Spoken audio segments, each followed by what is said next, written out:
Tools, education, and community to help engineers succeed. That's the new platform we're developing called The Wave.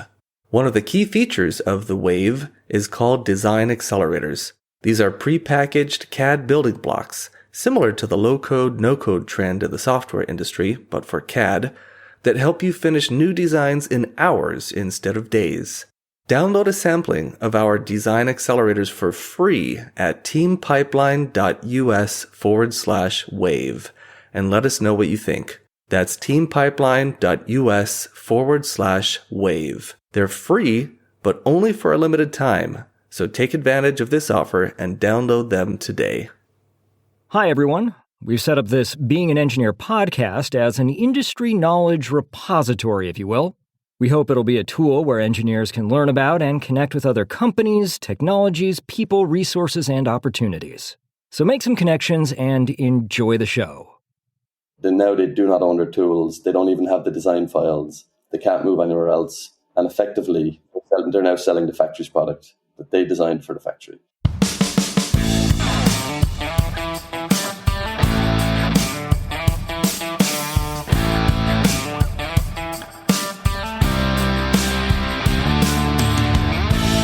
Hello and welcome to the Being an Engineer podcast. Today we're speaking with Darragh Hudson, who has a degree in mechanical engineering and has been designing and building products, teams, and organizations in China since 2005. Darragh's experience includes consumer, medical, and domestic product design and manufacturing, and he is the founder at KD Product Development, where one of their specialties is setting up supply chains for new product introductions. Darragh, welcome to the show. Thank you very much, Aaron. It's a pleasure to be on. Well, what made you decide to become an engineer? Well, I'm not going to pretend that it was some amazing oversight or pre-sight that I had into what engineering could be. In honesty, it was a vague interest and curiosity in how things work, and the fact that my school just pushed me in that direction. I think they thought that there was going to be job openings for engineers in future, so it was more through guidance than through me thinking that there was an amazing path forward. Okay. What you said, you mentioned guidance from your school, but you had to have had some notion when you went in for them to say, oh yeah, engineering, consider that. Were you into like math or Legos or things like that? How did even the initial guidance come? Yeah, so the way the education system works in Ireland is you kind of decide what you want to do in university before you finish high school. So you tailor the subjects that you take towards the degree you want to take. So I was doing pretty good at mathematics and technical drawing and basic language skills. Like you need to get into a lot of universities in Ireland, you need to have a third language. So you need to have, or a second language, I should say. We study Irish, but most of us don't speak it very well. But you need to have like French or German. So you kind of need to decide before you finish high school. So yeah, our guidance counselor kind of pointed me in that direction. So they're the subjects I chose. I honestly didn't really know what it meant to be an engineer at that point. Like, even though I knew I was planning to be a mechanical engineer, I didn't actually know what that meant in terms of the variety of places I could end up working. I didn't really understand the difference between building machines, manufacturing, consumer electronics. I just thought it was going to be more machine-based. And obviously, over the years, I've learned what it actually means to be an engineer. Yeah, that's so interesting because I think it's really common that we don't really understand what it is to become an engineer. For me, myself, it probably wasn't until I was a few years into being an engineer that I fully realized like how many different things you can do. You don't just need to be a design engineer or just need to be a manufacturing engineer. There's just a plethora of different avenues that one can go down with a background in engineering. Yeah, absolutely. And to be honest, I don't think it was even in high school that I didn't understand. It was when I was an engineer, I knew theoretically what I had learned, but I still didn't know how to implement that and what that was going to mean as a career or opportunities. And I guess mechanical engineering can be quite a broad topic. So like from my class of graduates, I can see some people went into traffic engineering, some people went into electricity engineering, some people are in waterworks. Some of us went into manufacturing. So it's very like these are totally different skill sets that are based on what we learned in college, but actually the real core of what we're implementing today in our day-to-day lives is what we learned in our early years as engineers. off the back of the basic knowledge from university. Yeah, I think one of the great things about a degree in engineering is that it teaches you how to learn. And one of the things that an engineer can choose to learn is how to become a business owner. And you are a business owner. You have KD Product Development. Can you talk a little bit about what is KD Product Development and kind of what was the goal of starting that business? What was the journey like starting your own business? Yeah, for sure. I always say to people when they ask me about being an engineer that what it really taught me is to be a problem solver. And I think that's kind of what engineering is all about, no matter what area you get into. And that's also kind of what led me to start KD. I spent a lot of my early years, my first 10 years, manufacturing products for companies mostly in Silicon Valley. And it was great. I learned a lot from it. But I could see a disconnect between product development firms and manufacturing firms. And it felt to me like product development firms, both in Europe and the US, were drifting more towards industrial design. And they were just assuming that China would pick up the difference and manufacture it.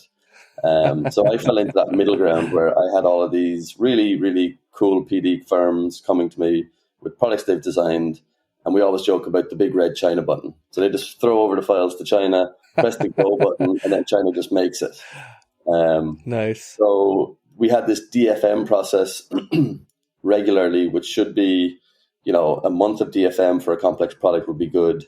But we ended up doing 6 months of DFM because it really wasn't DFM, it was product development. So that's where KD came from. We decided that we think there's a lot of value, or we thought there would be a lot of value in a product development firm that takes responsibility for what it designs and actually takes it all the way through to manufacturing. So when we work with companies, we can develop, design, prototype, find the suppliers, go to the suppliers, vet them, open tooling, do assembly, testing, verification, certification, and prove that what we've designed works because it's now available for sale. And that's awesome. Cool. Well, so you grew up in Ireland, but you live in China now. Is that right? I'm actually in Hong Kong now. Hong Kong. Okay. Yeah. My mistake. No worries. I haven't updated a lot of my profiles to reflect that.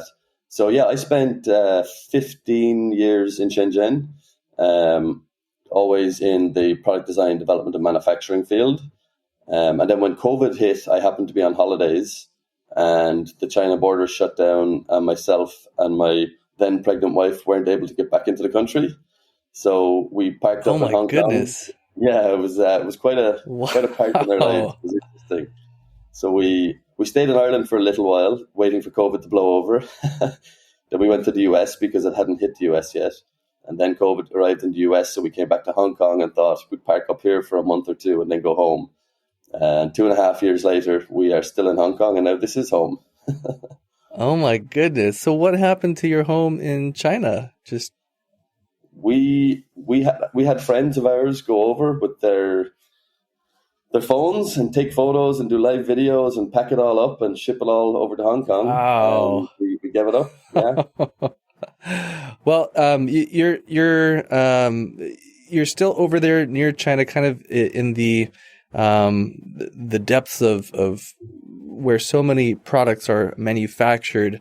I wonder, are you seeing any new trends or patterns in manufacturing, living there, being boots on the ground that the rest of us here in the US or other parts of the world may not fully understand or be aware of? I think over the last few years, and maybe not so recently, China has been more open to what we call low volume, high mix manufacturing. Whereas previously, China was really only about high volume. So that's why small companies and medium companies even struggled to get in. Because if you weren't making hundreds of thousands to millions of units, factories weren't interested. But as things have changed over the years, and this also comes with the cycles of like product design styles, you've gone from like Apple having one iPhone to having many iPhones, which means that even guys like Foxconn have had to change from cranking out one iPhone day and night to cranking out 10 different iPhones, depending on the color, the size, the memory, the latest model, the previous model. So everyone down the supply chain, it has a trickle-on effect. So, the big guys who are making plastics for them now need to have more tools, more molds.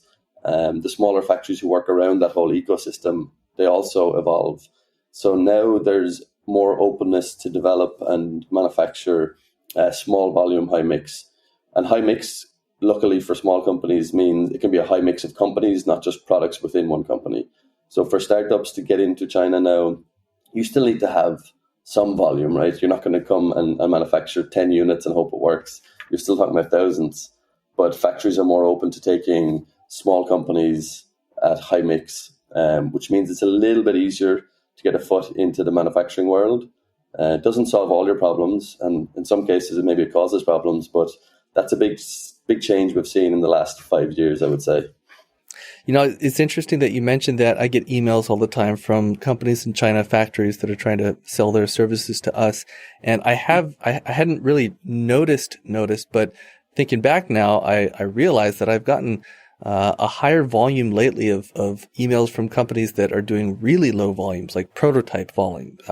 Have you seen shops that are kind of focused on prototype volumes popping up over there? Yeah, I get maybe 10 prototype shop invites a week on LinkedIn alone. Yeah, I think this is a part of a further evolution of the same thing, because always there's been an ecosystem of prototype shops who were there to service prototyping alone. But over time, they've seen that prototyping 5 units, 10 units is not too different to prototyping 100 units. And then once you're prototyping 100 units, it's not too different to prototyping 1,000 units. And then you end up with these prototype shops that become what we like to call bridge manufacturing. So it's between prototyping, between mass production. And they can really take care of small companies' needs up to even tens of thousands of units, depending on the complexity. But that comes at a cost as well, though, because these prototype shops are not usually, sometimes they may be, but they're not usually set up with full manufacturing systems control. They don't have full quality implementation. So they have the ability to build all the parts, and then they can have the ability to put them all together. But then they don't necessarily have the manufacturing rigor to know what the testing levels should be. They still treat it like prototypes, but their customers may be treating it like product, and they're two very different things. That's an important distinction. Yeah. I'd love to talk about supply chain for a bit. KD does a variety of things: R&D, new product design, development, new product introduction. But supply chain is also a service that you offer. And it's something that we haven't really talked about much here on the podcast. Supply chain has become almost a buzzword over the past few years with the pandemic, right? And supply chain this and supply chain that. Maybe let's start really, really basic. We all probably have a general sense of what supply chain means, but in your words, what is the supply chain? I would say for me, in my industry, supply chain is starting at the very first, most basic part of your product, the screws, the nuts, the bolts, the plastic resin, all the way through to the processing facilities that take those on, all the way through to the injection molding, the stamping, the die casting, through to the next supplier who's going to assemble them all. That's on the mechanical side. And on the electronic side, it's who's making the MCUs, who's making the chipset, where's your resistors coming from, who's your bulk wholesaler. These are the levels of details of supply chain. And this all comes through a very complex network of processors and factories and facilities to get to the guy who's going to assemble it. But it doesn't finish at the assembly. The assembly then will quite often send it to a pack-out facility where your main product is then joined by its cable and its power supply and its carry bag, and it's put in its pretty box. And then that pretty box is sent to a logistics center, to a freight forwarder who then takes it to your home country. Then once it gets to your country that you're going to distribute it in, you've got your distributors there who are getting it to the end customer. So a lot of people only think about the final leg of supply chain, which is where the product's finished to getting it to your customer. And a lot of us are more focused on the back end of it, which is you've got nothing. How do you turn nothing into a product? And there's a lot of people in that supply chain. Yeah, there are a lot of pieces there. I think most people listening to this are fairly familiar with the effort that goes into developing a new product, but maybe not as much so the effort that goes into setting up a supply chain. So as someone who is intimately familiar with that, what level of effort is that? I mean, once we've developed a product and we're ready to go into manufacturing, is that kind of the easy part, or is that also a pretty significant hurdle to overcome? To be honest, I would say in a lot of cases, the development and the supply chain setup are almost equally as different for very different reasons. And a lot of people think that once you've gotten your product to a point where you have a refined prototype that does exactly what you need to do, that you can just manufacture. But what people forget is if you've spent a number of years developing a product, prototyping it, hand filing pieces down to make sure they fit perfectly, and people debugging it for weeks and weeks and weeks to make it work, and you have one unit that can perform, that's not repeatable. You can't just put that on a production line. So basically what happens when someone has got that far is someone else needs to tear this whole thing down and figure out how to make it a real product without infringing on your design intent, without infringing on your functionality, and making it a price that works for the customer. So all of that ends up being a combination of engineering and supply chain, because you have simple thing like plastic injection molding. We have precision plastic injection molders that we work with that would be easily 5 times the price as a more volume conscious plastic injection molder who can do the job for internal parts, structural parts, not so highly cosmetic parts, but they can't do the highly cosmetic externals that impact the customer's use and look and feel, how they interact with the device. So if you don't know the difference between this and you're like, oh, these guys have given me a great price, okay, but you're going to compromise on your product. Or these guys are super expensive, but they're great. But do you need that? If this is an internal part, you don't need these guys to do it. You don't need the latest Japanese precision injection molding machine. You're going to get an amazing part, but you're paying way over the odds for something that no one's ever going to see and that never needed to be so precise. Well, that's a perfect segue into my next question. I get emails from factories in China all the time wanting us to use them for production. There's also Alibaba, right, where anyone can go and find suppliers. What's the benefit to working with a company that specializes in supply chain versus just doing it yourself? Engineers, we're smart people, right? We can figure it out. Yeah, this is a great question. And this is a conversation I have all the time. Right now, I would say it's very cool to go and do it yourself. The buzzwords from a lot of VCs at the moment is, China's ready, they speak English, go do it, you don't need these guys. And I'm not going to say that's not possible. A lot of people have done it and they've figured it out, but they probably don't want to talk about the pain they went through to get it there. And especially now with COVID, but we'll leave COVID aside because China is still closed. The reasons why, if you go on Alibaba, for example, first of all, the prices that you see are not the prices. Once you dig into it and you tell them what you want and you actually have conversations with them, the prices that are shown are that's the catfishing, right? That's what gets you in. And then the next step is like, what do you really want?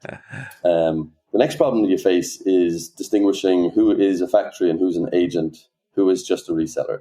There's a lot of people with good reason who set up shop here and their sole business is to be the intermediate between factories and buyers.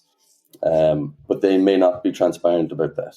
So there's a lot of relationships between business owners who are partners, but not really partners. So it's hard to know if you're working with a factory or a person, and if that person has any control over the factory. And then the last thing is just the complexity in a supply chain itself. So when we vet a supply chain for a new customer, we will go to multiple suppliers that we already know, and some cases that we don't know, and we will figure out, their capacity, their engineering team, gauge their level of interest, gauge their fit for this product. And then also we have to dig into their supply chain because there's no such thing as one factory that does it all. So a lot of factories that we work with will either do the mechanical parts in-house and outsource the electronics, or they'll do the SMT in-house for the electronics and they'll outsource the mechanical. And both are fine, but that just means you need to go to their sub-suppliers. So who's doing their plastic injection molding if it's outside? And then maybe that person is not doing the tools themselves. So who's doing the tools for those guys? So you need to chase down that supply chain and see, based on the level of complexity of the product, based on the timelines, and then the capabilities of the people within the supply chain. And there's also more subtle factors. Like everyone needs to be, and people are getting better at this, being aware of their social responsibility.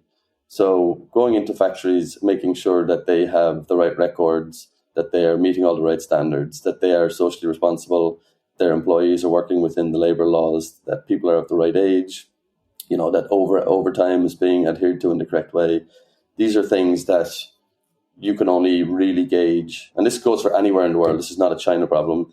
You can only gauge these things by talking to people, by walking the floors, by looking around, by checking the records. Over email, you're going to see the email that tells you everything's fine, right? But if you open up the drawer and check the filing cabinet and flick through it and see inconsistencies or data that's been edited or missing documents, then you know there's an issue. So as an engineer, you think engineering first, but then as a business owner, you need to think about the full picture. So that's where using companies like us means you get the holistic overview of the supply chain from a technical point of view, a soft skills point of view, and also a social point of view. Very well said. Clearly, there is a lot going on behind the scenes that people on here domestically in the U.S. or not there anyway just wouldn't even know about. What are a few of the most common pitfalls when setting up a new supply chain? Where do people make mistakes most commonly? I'd say the biggest mistake that we see is probably related to our last topic, which is people going direct to factories.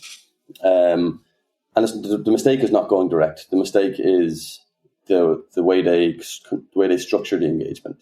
So obviously, if you're going to make a product and if you're going to go into manufacturing, chances are you can go and talk to 10 to 100 people who have done something similar, and they will know a factory. So there's no secret sauce in terms of like finding a factory. Anyone can find a factory. Between the internet and your contacts and your network, you will be able to find someone who said, I made something in this factory, you should go there. So that's fine.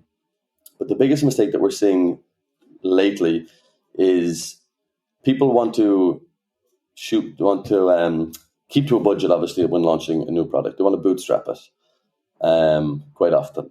And a part of that is it means that it's better not to pay third parties to design and set up your supply chain. So they go direct. But then the factory, if they like the product that they see and they like the company, sometimes they may offer to fund the tooling or the development work. And that's too good to be true, right? Because now you're a startup or a small size company, you found a factory who's great, they're going to pay for the tooling, they're not going to charge you any engineering fees, and everything looks great. And then when you get into production or when your company grows and you want to raise more money, you get asked, like, do you own your tech? Do you own are you stuck to the supplier or can you manufacture anywhere else? And then they realize that there was nothing free.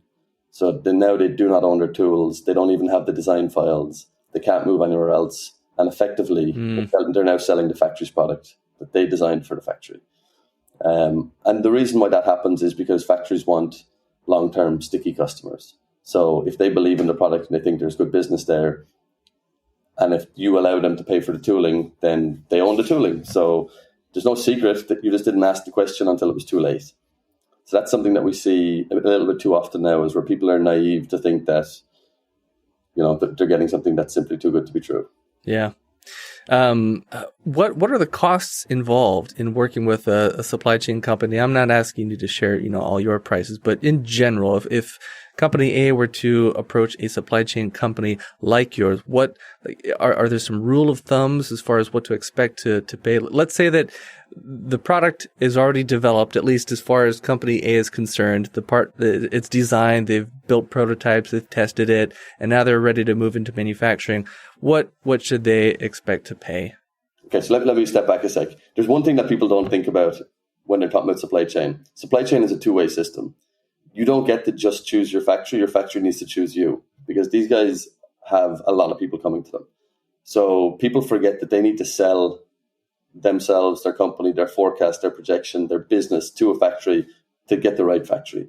So what it costs to take the company to production depends on how interested both the third party, that like me, and the factory are. So if you don't have any sales forecast, you don't have any partner sales, pre-sales, any real market insight, then it's a hard sell, right? Because why would I invest 6 months of engineering work to get you to production to find out you don't sell anything? So you're going to have to pay me for that 6 months of work. If you don't have a projected sales volume and sales channels, then it's a risk for the factory and a risk for a company like us to work with you. Even if we believe in the product and we believe in the founders, selling is a whole different art form that not everyone can figure out, even with a great engineering team and a great product. So if we're going to spend 6 months working on your product to take it to reality, to make it something that can be sold, we need to, companies like us, not just us, we need to make sure that we're de-risking it. So it's either payment for engineering fees or margin on product, or a mixture of both, depending on the relationship. So that's why it's tricky. Got it. Okay. That's well explained. The idea of taking a product to a supply chain, there seems to be a misconception that you kind of just take a tech pack to a number of factories and they come back with quotations and they handle it from there. In reality, the way most companies need to be handled with tech products, at least with consumer electronics or similar, is you need a team of engineers and supply chain specialists to go out to a number of factories.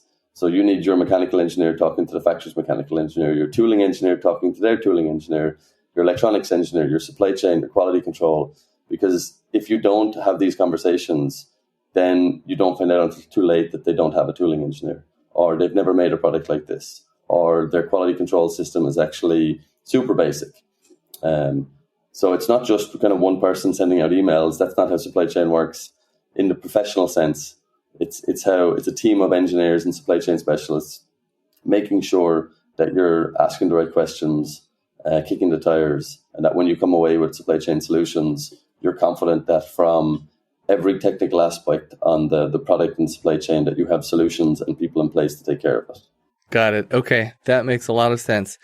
I'm going to take a very short break here and share with the listeners that teampipeline.us is where you can learn more about how we help medical device and other product engineering or manufacturing teams develop turnkey equipment, custom fixtures, and automated machines to characterize, inspect, assemble, manufacture, and perform verification testing on your devices. We're speaking with Darragh Hudson today, a supply chain expert, among other things.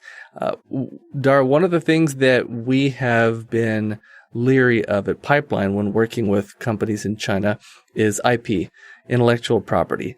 How worried should teams be or I guess anywhere? How worried should engineering teams, manufacturing teams be about their intellectual property being taken by a Chinese company or just any overseas company? I think people should be protective of their intellectual property with all parties they work with, regardless of geographic location. China has a reputation, of course, for copying products and whatnot. There's also a lot of fear-mongering around China. There's a lot of distrust and mistrust that suits certain people. Once people have been successful in China, some people tend to want to keep it as this magic secretive thing that's very dangerous and you need to know how to navigate it, which is not necessarily the case. The way I see it, if you work with reputable companies, suppliers, partners, your IP can be very easily protected through signing NDAs, correct master services agreement, and having the contact of a lawyer in that territory. If you work with a reputable company, I'll say factory, because that's where people are really worried. If they steal your IP, they will lose all of their overseas customers. If you work with a mom and pop shop who does not have any overseas customers, then they have nothing to lose if they were so inclined. And the only way you'd really know if they're reputable versus a mom and shop is to work with someone like KD or some kind of supply chain expert that has boots on the ground there that works with these companies all the time, right? Yeah, exactly. And even just getting over there and visiting and seeing their Rolodex of customers, asking for references, seeing what products are actually on their production line, not just in their showroom, and getting a lawyer to just look at their company history, a local lawyer. These are all things that are very feasible. They're things that we do. The biggest concern about IP, from my point of view, and the biggest risk is not that it gets stolen, it's that it stops ideas from developing. Because if you just have an idea and you haven't done anything with it, in most cases, there's nothing to steal. Now, of course, there are companies that develop lots of very interesting new tech and new ideas and concepts that will be market leaders in future. But most people bringing products to market are bringing things that we believe are amazing, but it's not proven yet. So if you get into this analysis paralysis of, I'm not going to talk to these guys until they provide this, and I need like a patent, and I need all of these things, then you're probably quite likely not going to achieve anything. People shouldn't get too hung up on, I'm not going to talk to anyone until they've signed my ID that I've had written by the same lawyer who, wrote the NDAs for the iPhone. You're not at that level, right? So you don't let that hold you back too much. I'm not saying that you should disregard your IP, but don't let it be the thing that stops you from moving forward. Well said. Also, I think the people forget that the person most likely to compete with your product, if you are successful, is not the factory. It's the guy that you're competing with in the first place. So your neighbor is more likely to buy your product, tear it down, and copy it than your factory. Good point. We don't have one mobile phone or one car or one PC in the world. Someone did it first, and then someone else said, that's a great idea, I'm doing it too. It's the same with everything. If your idea is great, it will be copied. Probably not by your factory, but watch your neighbor first. Well said. Well, once the supply chain is set up, what all is involved in managing and sustaining it? Yeah, once it's really set up and it's running, there's still a lot to it, because if you're running a supply chain and it's active, you're not just doing batch manufacturing, you're doing regular manufacturing, then it's really a numbers game. It's really all about spreadsheets, quality control, inspections. You need someone doing your material planning. So there's always long lead time items, especially if there's electronics involved. So long lead time items need to be purchased. Who's paying for that? Who's placing the PO? Who's tracking it? Who's monitoring it? When does that hit your cash flow? When does it hit a production line? When does it become productized? So if you have a good relationship with a factory, they may be willing to purchase long lead time items for you, and you only pay when you ship. If you're doing high volume, then that may become too much of a cash flow constraint. So you may need to prepay for long lead time items. So you have this like vast paperwork system or electronic paperwork system of waterfall charts showing every component, every process, every lead time, when it's being purchased, when it's being paid for, when it's being ordered. And that's all coming against your forecasts. And forecasts are obviously, depending on the company, they can be quite wishy-washy, because you want to sell, you need to sell, and you might only sell are three different variables that you need to decide 12 weeks out, 15 weeks out, depending on your longest lead time item. If you don't order enough, then you can't sell enough. If you order too many, you're paying for excess inventory. So that's kind of on the material planning, material management side.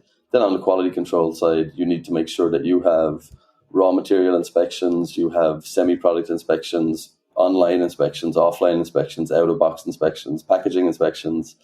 That may sound like overkill, but if you're making 5,000-10,000 of something every day, every week, every month, there's production lines running, mistakes do happen, and they can happen different parts of the process. So you need to catch them before a whole batch is impacted.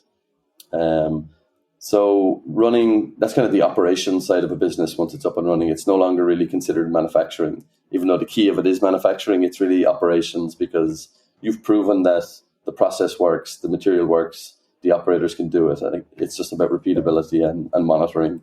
But it's still something that can't be ignored, and it's another team of people needs to take care of that. Yeah, it really is a team of people. I mean, we build machines mostly, so it's all one-off, right? We don't really have large production runs for the most part. Every now and then we have a product where it does go into production, but and I know how difficult it can be just to manage the procurement for one machine. You might have 50 or maybe even a couple hundred line items, and it is a significant effort to just determine what you need to order, right? I mean, you think to yourself, well, I've got this CAD model, so I just order all the parts in the CAD model. That's not always that simple. Oftentimes, you have some legacy parts in the CAD model that you're not really making, but are still there. And especially if it's a really big assembly, you might not even realize that they're still there, but they are. So it's not as simple as just exporting a BOM and then sending it somewhere. Now you have to parse through the BOM and, all right, what kind of part is this, a machine part or an injection molded part or a supplied part, and who's making what? It's a big ordeal. So I certainly recognize the value in working with a team that does that, for a living, and is probably much more efficient at it than teams who aren't doing that. So let's say that I have a new product, right? My team has developed and this one is going into production. We want to make, 500,000 units of this thing. And I recognize that we're not supply chain experts. That's not what we want to spend our time doing. So I approach you, I approach a company like you and I say, hey, Darragh, we need your help. I'd like you to help us get in a new supply chain setup. What happens next on your end? So step one is really my team needs to understand the product first, because we can't find the product supplier fit if we don't understand it. So we will study all the technical files, talk to you, have you tell us what it is, what your key functionalities are, what your key components are, what's the sacred cow, what can't be touched, what can be touched, what can be changed. Because if you've built something or designed something overseas, then chances are there's alternative supply chains for 50% of that product that will be totally feasible and more cost effective. But every one of those will need to be tested to validate that it doesn't impact the system. So there's this whole phase of, we can do it exactly as you built it at X price, or we can change these obvious components for 10% less, but there's going to be more time needed. Or we can give you a huge cost down, which maybe you need, which is quite often. But then there's this whole project around sourcing these new components, or maybe manufacturing some custom parts, then building it, then proving that there's no knock-on impact, and debugging it, and then taking it to the supply chain.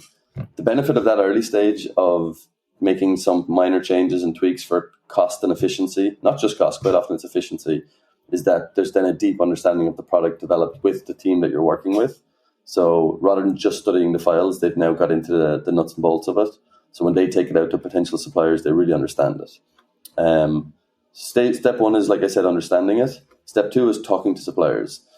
For us, talking to suppliers doesn't just mean sending them a bomb and getting quotations. It's what I said earlier. It's talking to their full technical team, their project management team, the factory management, to understand the capacity. Do they have fit for, like, people will take something because they hope they can make room for it, or people will take something because their factory is empty and they need to fill it. Neither of those are good things. You don't want to walk into an empty factory that's hungry for business too much. You don't want to walk into a factory that is just taking business so that they can be at 120% capacity. You need to walk into a factory that genuinely has a fit for your product. They have the skill set for what you need, and they have the right level of capacity to build your product. So talking to all of their technical people, their project management people, face-to-face discussions, and understanding their level of interest in the product as well. Like the level of curiosity, the soft skills are important too, because you're going to be working with these guys for, it could be 10 years. So the guy you're talking to needs to be someone who is talking on the same level as you require, someone who can understand your needs, understands the market fit, the end user. So that's kind of the process. Great. If someone really wanted to try setting up their own supply chain, not that I'm recommending they should, but if they did, they wanted to roll the dice, any pro tips that you can share about ways to be most successful doing that? Absolutely. If you're going to do it yourself, get to the place you're going to do it. If you're going to do it in China and Vietnam and Malaysia, get there. Go visit as many factories as you can. Find out where people like me in those regions hang out and go talk to them. Get a coffee, get a beer. You'll be surprised how open people are to give you information. Once people know you're not their customer, they're open to sharing a lot more information than they would if you were a potential customer. So pick people's brains, ask the experts, get a mentor, find someone who can tell you once a week, here's what you're doing wrong, here's where you should go next. Don't go solo. Find the people who can give you the advice. You don't need to pay for it all the time. And you'd be surprised over a beer or a coffee with the right group of people. You can get a lot of good advice, and check in with those people once or twice a month, and you could figure it out. I think that's excellent advice. My family, we built a pool a few years back, right before COVID hit, actually. And instead of going with one of the big pool companies, I decided this is basically project management. I can handle this. But I'm very grateful I did this. I found a guy who had built pools for a living, and I hired him to work with me and just make sure I had all the right contractors and I wasn't using anyone of ill repute or anything like that. And that worked out really, really well. And I think that's very similar to what you're saying, having someone who can mentor and guide you through the process. Exactly. And to your point, there's a number of ways of doing it. It can be done through friendly advice, or it can be done through like a paid consultant, which I guess is effectively what you hired. So you could hire a team like I have to offer, or you could find someone who will be your consultant who's done this before. And they may not have the team, but they will point you in the directions and give you their advice. And it's a sounding board for everything that you're going to do next. Yeah. How long should a team allocate in their schedule for setting up a new supply chain? Well, setting up a new supply chain, the process is really... So can I assume we're talking about a consumer electronics product just for an example, yes. Right? So setting up a supply chain, There's a couple of different things. One is finding the supplier. You should at least allow a couple of months for that. That's what I mentioned. That's the talking, the meeting, the discussing, the vetting. Once you've chosen your supplier, you should allow another 6 to 9 months for your supply chain to be set up, qualified, and making product. Because in that 6 to 9 months, you need to do your design for manufacture. I won't get too much into design for manufacture, but designers, a lot of engineers know what DFM is, and they will include draft angles and best process and everything in their design. But what people forget is DFM cannot be complete until your factory says so, because design for manufacture depends on the machine, the technician, the person, and the process. So the guy who's going to injection mold your part may have gone to a different school of thought as you did.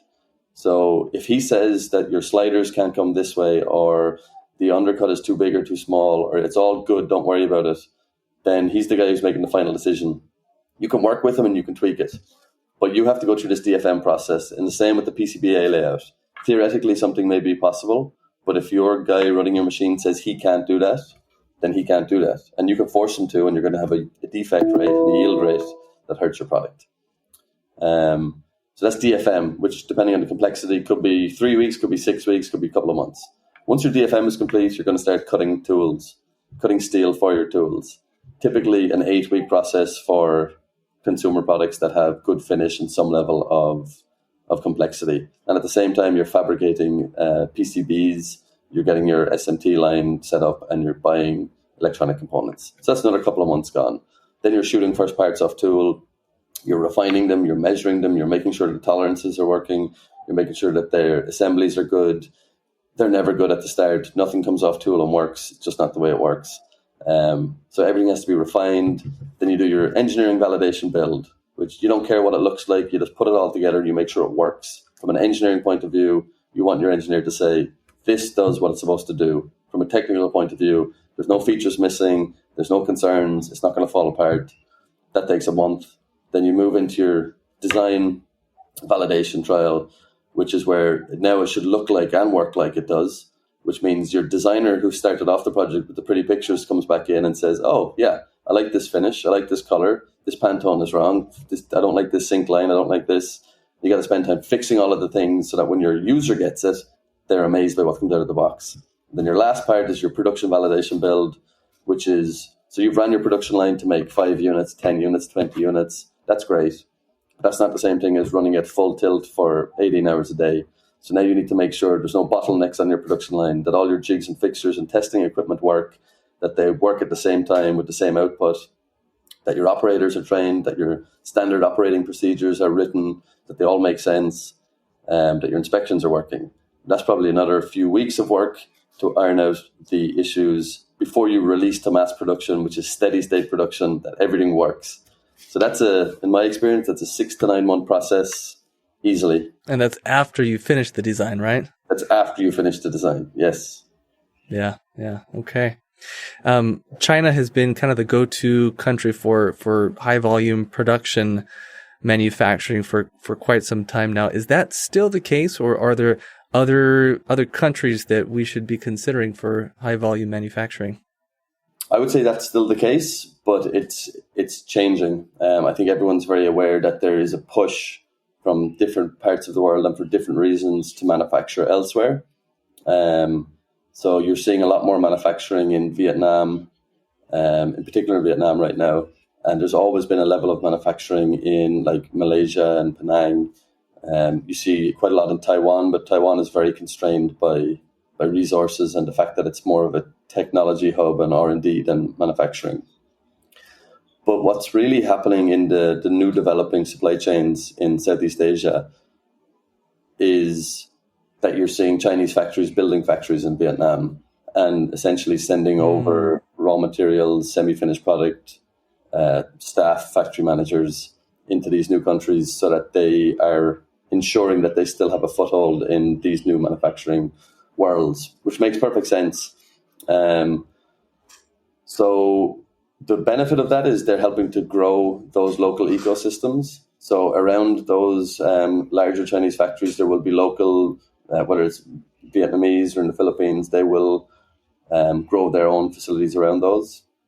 But if you're trying to move away for political reasons, then it may not make sense. If you're moving away for cost and tax reasons, as long as the right percentages of material are manufactured in the country you're actually think you're manufacturing in to hit your tax brackets, then you just need to keep an eye on that. And I think over the next 5 to 10 years, it will become more and more relevant. Do you foresee much of the supply chain returning to the U.S. anytime soon, or is that just probably not going to happen? I don't see it for anything other than medical, because if in the right medical space, you can have a higher price point and you have, insurance can be one of your sales channels. I don't think that it works for the consumer model. I think it's more likely to move to Mexico, just for proximity. I think the skill sets and the ability to mass produce are not readily available in the US at a price point that makes sense to most companies. Yeah. Okay. Well, one more question here and we'll wrap up. Are there any trade shows or conferences, or just where can hardware teams go to be exposed to different supply chain options, whether it's a provider like yourself or just, the direct factories? We talked about Alibaba a little bit, but, as you mentioned, there's some caveats there. What are some good ways to find supply chain providers? I would say you will always find supply chain providers at shows like CES, and even like for European or people who have access to Europe. Like next week, I'm going to go to Lisbon to a Web Summit, which is really a technology conference. But there will be a lot of people there like myself who are going to see if there's anyone that we can help to take to manufacturing. So you will always find service providers at tech events and tech conferences. Obviously, the bigger the conference, maybe the harder it is to find the right fit for you. If people are willing to travel to Hong Kong, there's regularly trade fairs here. It could be medical, consumer electronic, computer, phone, very specific ones. If you came into these trade fairs, you will certainly meet factories and suppliers and companies like mine.